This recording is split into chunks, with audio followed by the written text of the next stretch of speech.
The beginning of the beginning. How do we proceed?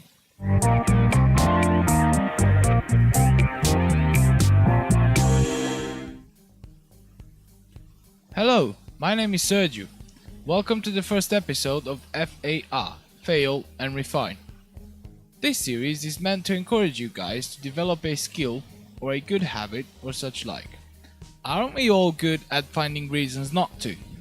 Yes, we are. But is it really that difficult? Today, we are going to start with the beginning of the beginning.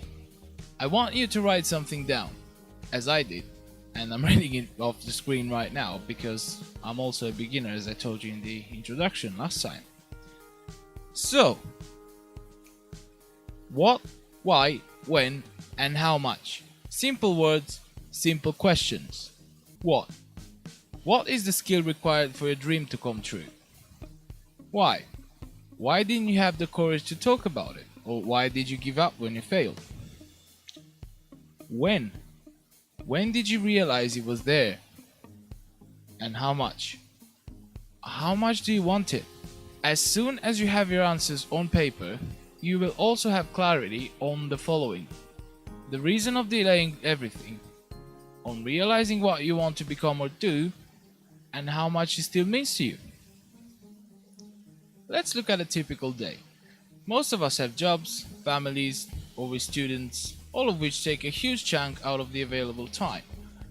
And if you add exhaustion, health, and social issues that are constantly being reported in today's world, it seems impossible to find the time and energy for your dormant skill. Community dynamics show that waking up that skill means giving up the time you're consciously wasting. It means we have to stop blaming the speed life goes by. It means that we have to give up the comfort of getting everything ready-made, therefore we don't even have to think about it. So, because it sounds all too difficult, we postpone it again. Well, this is a no. This won't get us anywhere.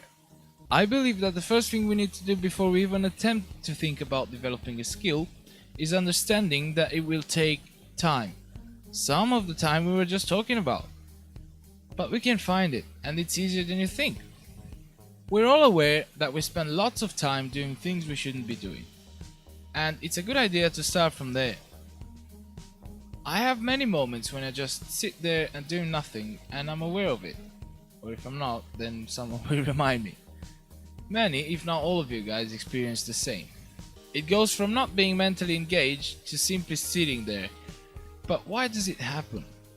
Well, it turns out that there are many factors at play, from an unhealthy diet, substance addiction and poor quality of sleep, to false expectations, doubt, overthinking, and so on. This needs to stop, and when it stops, you can actually take action confidently. Start developing your skill by seriously approaching the matter, like you do with other things in your daily routine.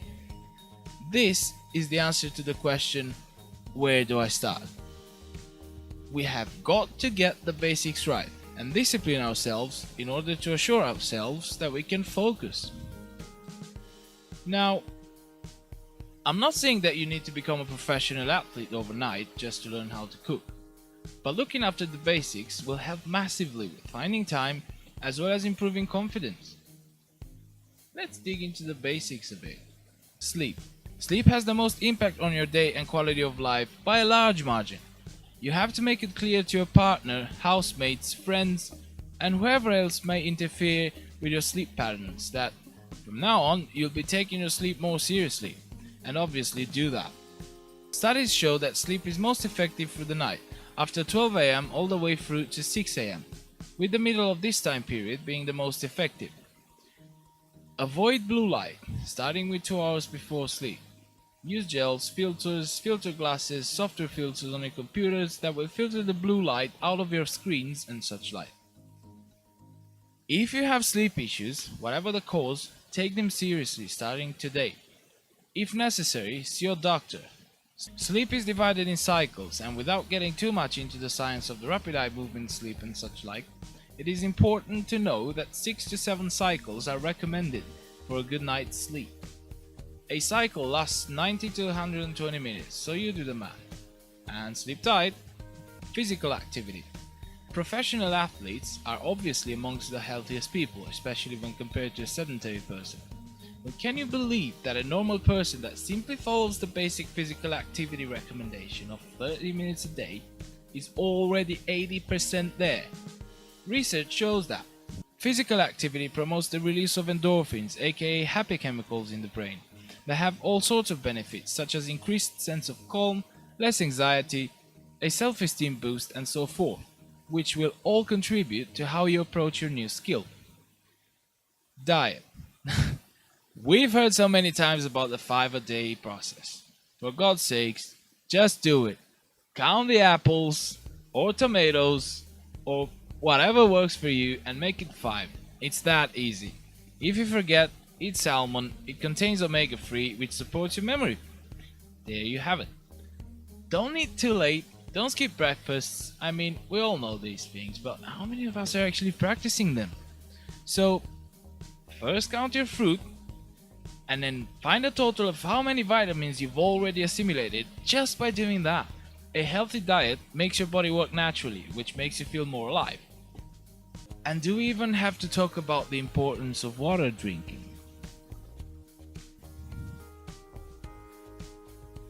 Another basic is the social impact your friends, family, relationships, kids, jobs, studies have. You and the people around you need to understand the importance of developing your skill. Once this is achieved, if you make sure you put your priorities in order, your skill will have its place. So, what, when, why, and how do you proceed towards first taking your skill seriously and then developing it? You will only be able to do this if you adjust your daily routine to a good sleep, diet, exercise. How do I know all this? I've written them down and hope you did too. I've already started to implement them in my life and I've done the research for you. I've read and listened to the experts. In the coming episodes, we will talk in detail about every step that needs to be taken for us to go far, F.A.R, and achieve what we set our minds to. At the same time, I'm aware that some of you already do all this. So if you have any advice for us, please leave a comment down below. Thank you. Now, in the previous video, I've introduced to you my dinosaur, sculpture being my new skill in the making. He's still in a basic shape, but as I promised, I'm working on it. The first step I took was to name him. So meet Micropachycephalosaurus. I'm just kidding. Now, that's it for today. You go back to your lists, I'll stick with my plans, and I'll see you next time. From Scipio and I, goodbye.